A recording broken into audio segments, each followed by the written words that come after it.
Imagine waking up every day feeling like the weight of the world is crushing your chest, staring at the ceiling in a silent house where memories echo louder than any voice ever could. That's the hidden hell one woman lived through at 64, until a single unexpected phone call changed everything. Hey there, folks. Pull up a chair, grab your coffee, maybe one of those big mugs from the local diner, and let's talk about something real, something that hits close to home for so many of us here in the States. You know, life in America isn't always the highlight reel we see on TV. The backyard barbecues, the Friday night lights at the high school football game, or cruising down Route 66 with the windows down. Sometimes it's the quiet struggles, the ones that sneak up on you like a Midwest thunderstorm. This is a story about a woman we'll call our friend here, who's 64, battling the kind of depression and loneliness that can break even the strongest spirit. It's not just her tale, it's a mirror for anyone who's ever felt lost in the shuffle of everyday life. Picture this. It's a crisp autumn morning in a small town in Ohio, the kind of place where everyone knows your name at the corner grocery store, and the leaves turn fiery red like they're putting on a show just for you. Our friend wakes up in her modest 2-story house, the one with the white picket fence that's starting to sag a bit from years of harsh winters. The alarm clock buzzes at 7 a.m., but she doesn't need it. She's been staring at the cracks in the plaster ceiling since dawn. Her mind races with thoughts that won't quit. Why bother getting up? Who's waiting for me out there? The loneliness wraps around her like a heavy wool blanket, suffocating and familiar. She wasn't always like this, you know. Back in the day, she was the life of the party. Born in the early 60s, right around the time Kennedy was promising a new frontier, she grew up in a bustling family of 5. Dad worked at the auto plant, good union job, steady paycheck, and Mom baked apple pies that could win any county fair blue ribbon. Summers meant running through sprinklers in the backyard, catching fireflies in mason jars, and sneaking kisses behind the bleachers at the local baseball diamond. High school was a whirlwind. Cheerleading squads, sock hops, and dreaming big about college, or maybe even heading out to California for that Hollywood glamour. But life has a way of steering you down unexpected roads. She met her husband at 19 during a 4th of July picnic. He was tall, with that easy Midwestern grin, fresh out of the army after a stint in Vietnam. They fell hard and fast, like something out of a John Wayne movie. Married by 20, kids by 22, 2 boys who grew up playing Little League and helping Dad mow the lawn on Saturdays. Family vacations to the Grand Canyon, stopping at roadside diners for burgers and shakes. She worked part-time at the library, shelving books and recommending mysteries to the neighborhood kids. Life felt full, like a Thanksgiving table overflowing with turkey and all the fixings. But then the cracks started showing. The boys grew up, moved out, one to Chicago for a tech job, the other to Florida chasing the sun. Her husband, bless his heart, battled health issues from those war days. cancer snuck in like a thief in the night. She nursed him through chemo, holding his hand in sterile hospital rooms that smelled of antiseptic and despair. When he passed 5 years ago, it was like the color drained from her world. The house, once filled with laughter and the clatter of dinner plates, turned into a museum of memories. Photos on the mantle, weddings, graduations, that trip to Yellowstone where they saw Old Faithful erupt like clockwork. Now at 64, she's retired, living on Social Security and a small pension. Mornings blend into afternoons. She shuffles to the kitchen in her faded robe, pours cereal she barely eats. The TV drones on with reruns of old sitcoms Cheers, where everybody knows your name. But in her living room, it's just her. She tries to keep busy, tending the garden out back, where tomatoes ripen under the summer sun, or knitting scarves for grandkids she sees maybe twice a year. But the loneliness gnaws at her. Friends from church invite her to potlucks, but she makes excuses. Too tired, headache, you name it.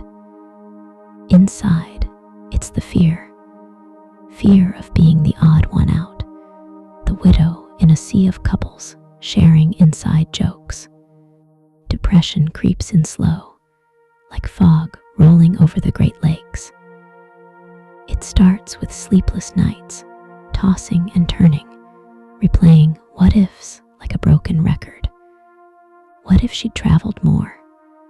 What if the kids called more often? Soon, it's forgetting to pay bills, letting mail pile up on the kitchen table next to half-eaten takeout from the Chinese place downtown. Her doctor prescribes pills, but she forgets to take them half the time. It's just the blues, she tells herself, echoing that old American grit, pull yourself up by your bootstraps, right? But it's more than that. It's a mental breakdown simmering under the surface, where simple tasks feel like climbing Everest. One day, it hits rock bottom. She's at the supermarket, pushing her cart down the aisle lined with cereal boxes and canned goods. A young mom with a toddler in the seat smiles at her, and suddenly, tears stream down her face. She abandons the cart, rushes to her car in the parking lot, and sobs behind the wheel. Why me? Why now? The world outside buzzes, cars honking, kids laughing on their way home from school. But inside, it's a storm of sadness and isolation.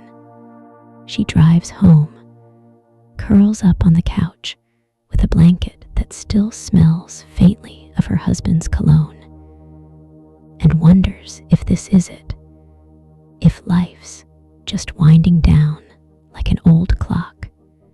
But here's where hope flickers in, like the first light of dawn over the cornfields. A phone call comes out of the blue from an old high school friend she hasn't spoken to in decades. They'd reconnected on Facebook, that modern miracle that keeps us tied to the past. Hey, remember me? Let's grab coffee. It's simple, but it's a lifeline. They meet at the local Starbucks, sipping lattes amid the hum of baristas calling out orders. Stories flow. Old crushes, prom disasters, the time they snuck out to see a drive-in movie. Laughter bubbles up, rusty at first, but genuine. That coffee turns into weekly walks in the park, where ducks quack for breadcrumbs and joggers zip by in neon sneakers.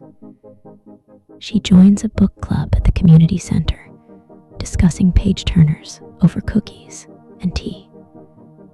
Slowly, the fog lifts. she starts volunteering at the animal shelter, walking dogs that wag their tails like they've found a new best friend.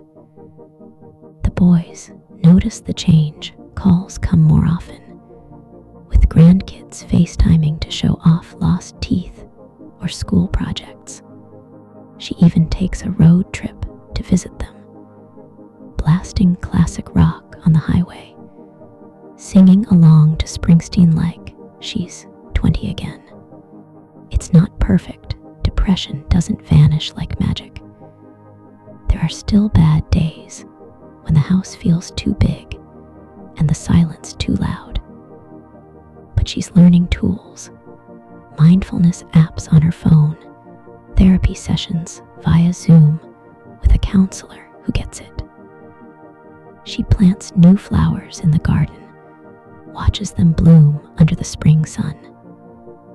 Nostalgia mixes with new beginnings, remembering the good times while making room for tomorrow. Folks, if this sounds familiar, know you're not alone. In this big, busy country of ours, from the bustling streets of New York to the quiet prairies of Kansas, millions face this battle. Reach out to a friend, a hotline, or even a stranger at the coffee shop. Life's too short for solo journeys. Our friend here, she's proof that even at 64, you can rewrite your story, one small step at a time. Let's dive deeper into those early years, because understanding where she came from really paints the picture of how far she's fallen and risen. Growing up in that Ohio town, it was all about community. Think Norman Rockwell paintings come to life, neighbors waving from porches, block parties with hot dogs grilling, and kids playing kickball in the street. Her dad, a World War II vet, taught her to fish in the local creek, baiting hooks with worms dug from the backyard. "Patience, kiddo," he'd say, as they waited for a bite under the shade of willow trees. Mom, with her apron dusted in flour, whipped up Sunday dinners that brought the whole family around the table: roast beef, mashed potatoes, and green beans from the garden. School days were golden. She was the girl with the ponytail and saddle shoes, acing spelling bees and starring in the school play. Fridays meant pep rallies, cheering for the Bulldogs under stadium lights that buzzed like excited bees. Her first job, scooping ice cream at the dairy stand, serving cones to sweaty little leaguers after games. Summers at the county fair, riding the Ferris wheel, munching on cotton candy, and winning stuffed animals at ring toss.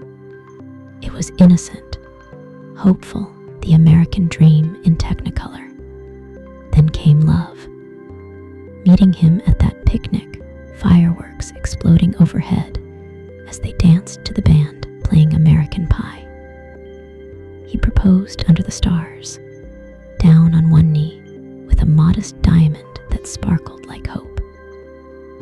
Their wedding was a small affair at the Methodist church, with rice thrown and a reception in the VFW Hall punch bowl, cake, and everyone toasting to forever.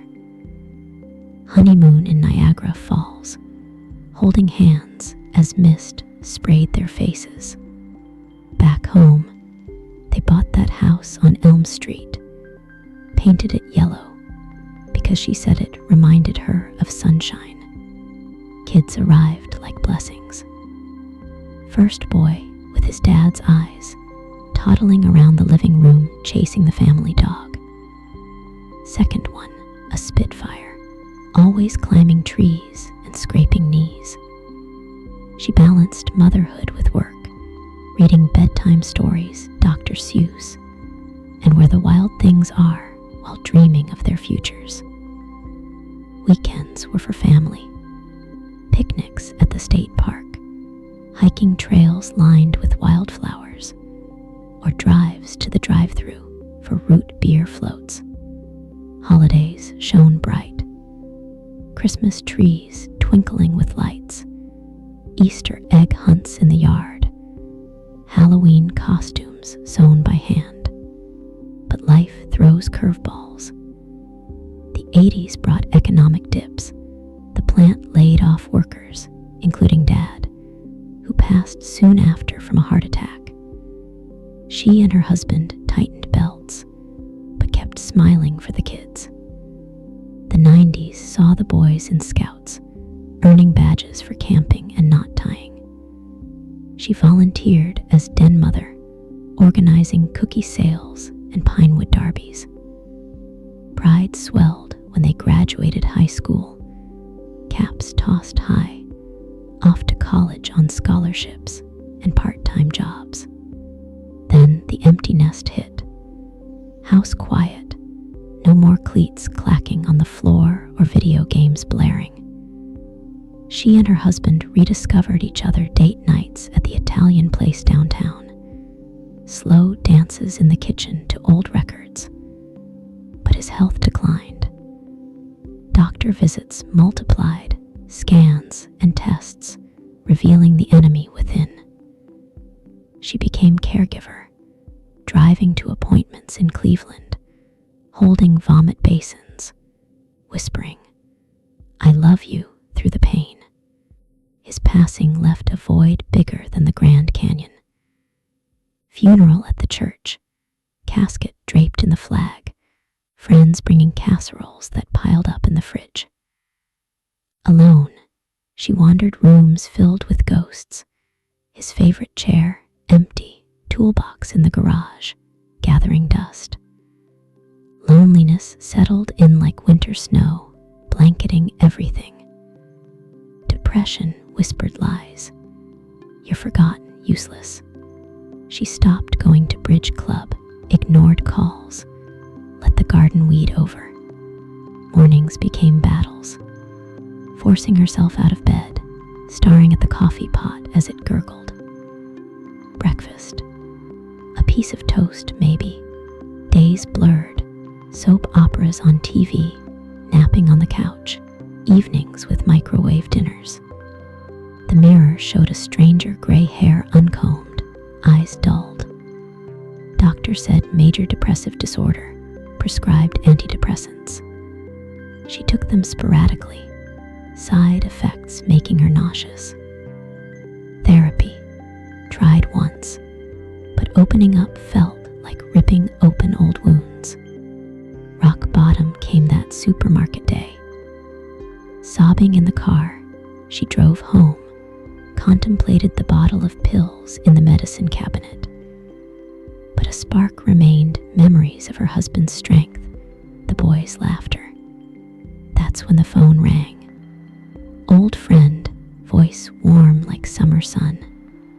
Let's catch up. Coffee led to confessions, shared widowhood, mutual loneliness. Empathy flowed, tears mixed with laughs. From there, baby steps. Joining a grief support group at the community center, sharing stories over coffee and donuts. Volunteers at the food bank, packing boxes for families in need, giving back ignited purpose. She adopted a cat from the shelter, a fluffy tabby that curled on her lap, purring away the silence.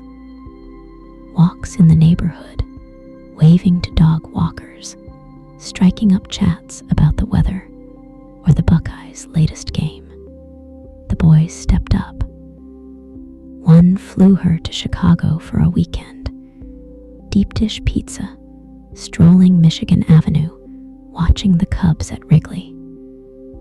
The other hosted in Florida. Beach days, collecting shells, barbecues with grandkids building sandcastles. Connections rebuilt, bridges mended. Now she's blooming again. Takes yoga classes at the Y, breathing deep to chase away anxiety. Gardens thrive, zucchini for neighbors, flowers for the table. Book club debates keep her mind sharp, friends becoming family. Bad days come, but she has tools, journaling thoughts, calling a hotline, walking it off. This journey reminds us, in America, where independence is king, asking for help is strength, not weakness. From coast to coast, resources abound: NAMI hotlines, senior centers, online forums. Our friend's story, a testament to resilience, that even in the darkest nights, dawn breaks. As we wrap this up, think about your own circle. That neighbor who waves but looks a bit lost. Invite them for pie. The friend who cancels plans. Check in. Loneliness thrives in silence. Break it with kindness. Our friend at 64 found her way back, proving it's never too late for a comeback. So, here's to second chances, to the human spirit that bends, but doesn't break. Thanks for listening. Stay connected. Stay hopeful. Now, let's circle back to those pivotal moments that really shaped her path. Because every story has those turning points that make you pause and reflect. After her husband's passing, the house wasn't just empty, it was a time capsule. The garage still had his golf clubs leaning against the wall, dusty from disuse. She'd open the door sometimes, smell the faint scent of oil and grass clippings, and feel a pang so sharp it took her breath away. Nostalgia can be a double-edged sword, you know. It warms you with memories, but cuts deep with what's lost. She tried to fill the void at first. Signed up for a painting class at the rec center, watercolors of landscapes, trying to capture the rolling hills outside town. But her hands shook, colors bled together like her emotions. Quit after 3 sessions. Then, a cooking class, learning to make gourmet meals for one felt ironic, stirring pots while tears salted the sauce. Gave that up too. It was like she was adrift in the Mississippi River, current pulling her under. Friends noticed. Church ladies dropped by with banana bread, patting her hand, saying time heals all. But time felt like an enemy, ticking away precious days in isolation. The boys called weekly, but conversations were surface level. How's the weather? Eat well. She didn't want to burden them with her darkness. I'm fine, she'd lie, voice cracking just a bit. Then the breakdown escalated. Sleepless nights turned to days in bed, curtains drawn against the sunny Ohio afternoons. Weight dropped, clothes hung loose like borrowed from a stranger. Doctor upped the meds, suggested inpatient, but she refused. I'm not crazy, she'd snap, but inside, doubt crept in. Was this the end? At 64, was life over? That supermarket meltdown was the catalyst. Sitting in the car, engine idling, radio playing some old country tune about lost love. She wiped her eyes, drove home, and that's when the phone rang. Fate, coincidence, who knows? The old friend, living just a town over, had seen her post about the anniversary of her husband's death. I get it, the friend said. Lost mine 2 years ago. Coffee. That first meeting was awkward. Small talk about weather, then deeper. Shared grief bonded them like glue. Weekly meetups became routine. Diners with greasy fries and bottomless coffee. swapping stories of kids and grandkids. Laughter returned, tentative at first, then hearty belly laughs that turned heads. Emboldened, she joined more. Senior center bingo nights, calling out numbers with folks in walkers and hearing aids. Won a fruit basket once, shared it with neighbors. Volunteering at the library again, story time with toddlers. Their wide eyes and giggles melted the ice around her heart. Emotional highs came. A surprise visit from the boys for her birthday. Cake with 64 candles, too many to blow out without help. Tears of joy, hugs that lingered. Lows too, anniversaries, holidays alone, until she hosted a Friendsgiving potluck, table groaning with turkey and stuffing from all. Therapy helped unpack the baggage. Sessions in a cozy office with plants and tissues handy. It's okay to grieve, the counselor said, but live too. She learned coping, deep breaths when panic rose, gratitude journals listing 3 good things daily, like the sunrise, painting the sky pink, or a kind word from the mailman. Physically, she perked up. Walks turned to hikes in nearby parks, trails crunching under boots. Joined a line dancing class, boots scooting to Garth Brooks, hips swaying, feeling alive. Diet improved. Farmers' market hauls of fresh veggies, cooking meals that nourished body and soul. Community wrapped around her like a warm quilt. Church choir, voices harmonizing hymns that lifted spirits. Book club debates over wine, non-alcoholic, for her, discussing twists in thrillers. New friends, a retired teacher sharing gardening tips, a veteran swapping war stories reminiscent of her husband's. The grandkids became anchors. Video calls showing artwork, recounting school days. Visits filled the house with chaos toys scattered, cookie baking messes. She taught them to fish, just like her dad, passing the torch. Looking back, the loneliness taught her empathy. She reaches out now to the new widow down the street, inviting her for tea. "I've been there," she says. "Let's walk through it together." Her story's a beacon. In this land of opportunity, mental health matters. From purple mountains to shining seas, help's available, crisis lines, apps, groups. Don't suffer silent, speak up. As seasons change, winter snows blanketing the yard. Spring buds promising renewal, she embraces life. At 64, she's not broken, she's resilient. Like the oaks standing tall after storms. Folks, if her tale tugs at your heart, remember, connection's the cure. Reach out, hold on. Life's journey's better shared.